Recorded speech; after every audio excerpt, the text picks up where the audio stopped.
Welcome everybody. I'm Chianna Fae and it's a lovely spring day. I thought I'd tell a story to you today about this time of year. It's from the beautiful Elsie and Pooka stories. This one is called Pooka and the Bunny. First, an ear twitched. Then his eyes sprang open and his head popped up. He listened more closely. Yes, that was the creak of the closet door downstairs, followed by the rustling of Elsie's broom. Pooka sprang from the witch's bed where he'd been napping. He butted his head into the little hat she'd made for him and raced out of the room. If there was anything he hated worse than flying, it was being left behind. He skidded around the bend in the stairs and skipped the last 3 steps altogether. Landing heavily on the base of the broom, he wrapped his paws tightly around the twig bristles and peered up at his mistress. "Where are we going?" Elsie laughed at him. "Nowhere, silly. I'm just cleaning. Tomorrow is spring equinox, and I want the house to be sparkling." The little cat wasn't sure whether to be relieved or disappointed. Then a thought occurred to him. He jumped off the broom. "Okay, I'll help." Elsie's smile vanished. She remembered the last time he'd helped her clean. She was still finding pieces of her grandmother's old china vase. She scooped up the cat and Pooka suddenly found himself on the front steps of the cottage. From the other side of the door, Elsie's voice said, "No, thank you. It's a lovely day outside. Why don't you go and play and come back when I've finished?"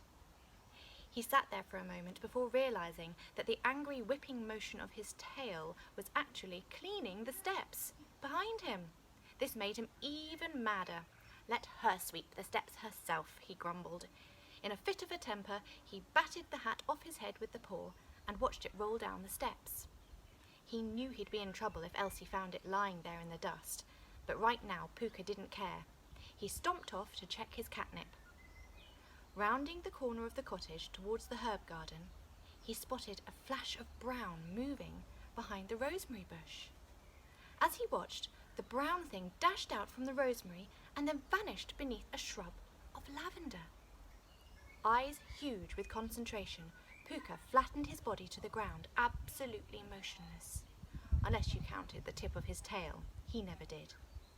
A few moments later, the rabbit, for the cat recognised the shape now, appeared again and bounded across the herb garden, disappearing behind the tool shed. His troubles forgotten, Pooka took up the chase. He followed its white tail around the shed and into the trees of the forest. This was fun. Each time he thought he'd lost sight of the rabbit, he'd catch another glimpse rounding the rough trunk of a pine tree or through a patch of fern, until finally, around one corner, he almost ran into it. Pooka skidded to a halt. The rabbit was just sitting there and glaring. It cuffed him with one of its paws. "Stop it," the creature scolded. "Stop trying to catch me."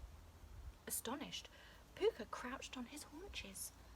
"I wasn't trying to catch you. I was only chasing you. There's a difference," he added. "Well, stop trying to do either." The furious rabbit stomped its hind feet on the ground in warning.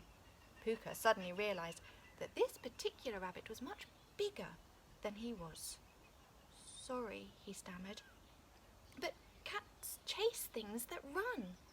And you ran." The rabbit stuck its nose in its face. "That's no excuse. Don't you realise that I'm sacred?" Pooka's whiskers twitched in alarm, but he refused to back down. "Oh yeah? Sacred to who?" "You mean whom?" the rabbit corrected, and then looked at him in astonishment. "You really don't know?" Pooka had had enough of feeling stupid for one day. "No," he said. "Would you like to explain before I decide to do more than chase you?" He flexed his claws, and the rabbit looked a bit nervous. It leaned forward and spoke in a confidential whisper. "You know. Her." Pooka just blinked. He was not impressed. "Her whom?" The rabbit just looked at him for a few seconds, dumbfounded. Finally, it said, "You know, the spring goddess, duh." And shaking its ears, it ambled off a few paces before glancing back at him. Pooka narrowed his eyes skeptically. "Are you trying to say you're the Easter Bunny?" he snickered. The rabbit pulled itself up to its full height and replied in a dignified tone, "Eastra, if you don't mind." It peered closely at the cat, looking for some sign of recognition. "Perhaps you know her as Ostara." "No? What about Aurora?" Pooka shook his head. "Never heard of any of them." Oh, the rabbit sighed at the cat's ignorance. "Well, they are all names of the spring goddess, and I, my dear fellow, happen to be her favourite pet. So no chasing, no touching, and definitely no catching." It smiled at him smugly, and then, a moment later, got a funny look on its face. "Yeah, right," grinned Pooka. "I happen to know that all creatures are sacred to the goddess. Elsie told me so. What makes you so special?" The rabbit squirmed as though its tummy hurt. "I belong specifically to the spring goddess, and she's more important because?" asked the cat. "Who do you think makes your catnip grow?" snapped the rabbit. It really did look dreadfully uncomfortable now. This argument struck close to Pooka's heart, and it made him pause. Go on," he said. The rabbit squirmed some more. "It's the goddess in her maiden aspect. Look," it said hastily. "Will you excuse me for a minute?" Pooka narrowed his eyes. "Okay, but no funny stuff." "Promise," pleaded the bunny. "I'll be right back." It hopped behind a blackberry bush. Pooka's curiosity overcame him, and he poked his head around the leaves just in time to see a large, bright, blue egg emerge from the rabbit in a fashion normally associated with chickens. He squinted his eyes in sympathy and sprang backwards. "Oh gosh," he said, "that had to hurt. You mean you really are the Easter Bunny?" The rabbit looked at him with a pained expression. "Eastra, please.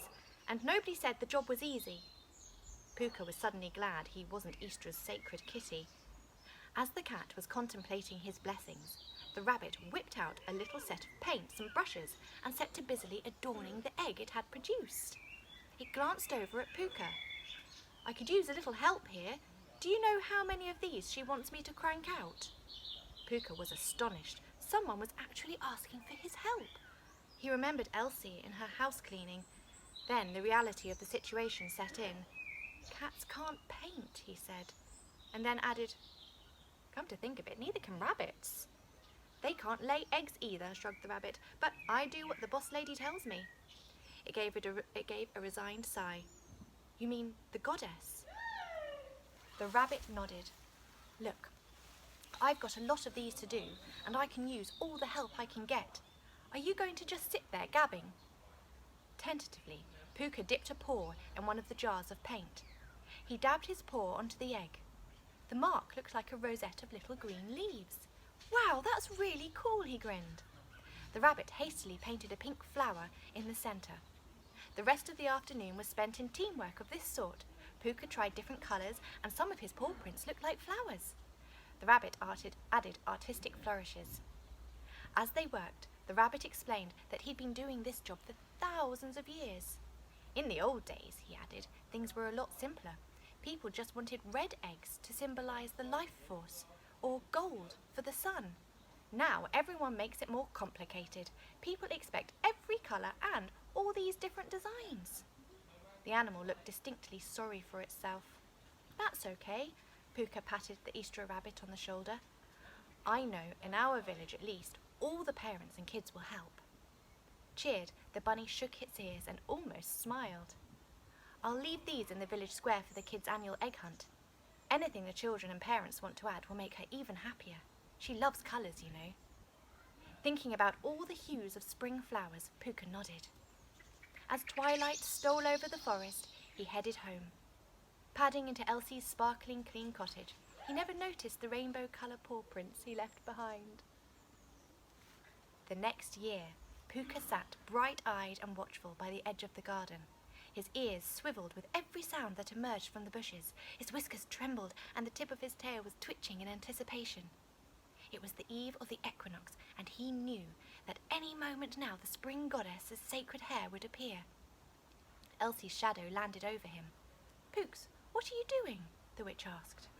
I'm waiting for Ostara's bunny, said Pooka. Elsie crouched next to her cat. Pooka, we are the ones that colour the eggs. We give them as gifts and leave them for the children to find. It's a tradition that dates back to the Druids and the ancient Romans. Ostara's bunny leaves the eggs, insisted Pooka. He told me so last year, and I even helped him. Yes, Ostara's sacred animal is a hare, but grown-ups hide the eggs, Elsie told him gently. Not all of them, said Pooka stubbornly. The little witch sighed and went back into the cottage to start supper. Eventually, the cat's growling tummy told him to go inside and eat. After dinner, he was sleepy and curled up against Elsie on top of the soft quilt that covered her bed. In the wee hours of the morning, however, a clatter of pebbles against the bedroom window woke him. Pooka padded over to the window and peered out. In the garden below was a very large hare glaring up at him. So, said the rabbit, are you going to help me or just lay there snoring through your whiskers? Pooka pawed the window open, leapt onto the branch of the apple tree that grew alongside the cottage, and shimmied its way down the trunk. Here I am, he announced when he'd reached the bottom. You took your time, grumbled the bunny. I can't do this all on my own, you know. Elsie says that grown-ups colour the eggs and hide them for the children, said Pooka. Mostly they do, and that's as it should be, nodded the rabbit. It's keeping the old traditions alive, and it honours the spring goddess. So why do we need to do it too? Asked Pooka. Well, you are just helping, Ostara's hare reminded the cat. And I do it because it's my job. The boss lady wants her holiday to be extra special, so the children never really know which eggs are hidden by grown-ups and which are the special ones that have been left by me. But do you want to know a secret? Pooka nodded eagerly. The rabbit leaned in closer and whispered, Every egg is special. Every egg represents the magical promise of new life and beginnings. And after all, that is what this season is all about. What did you think of that story? Did you enjoy it?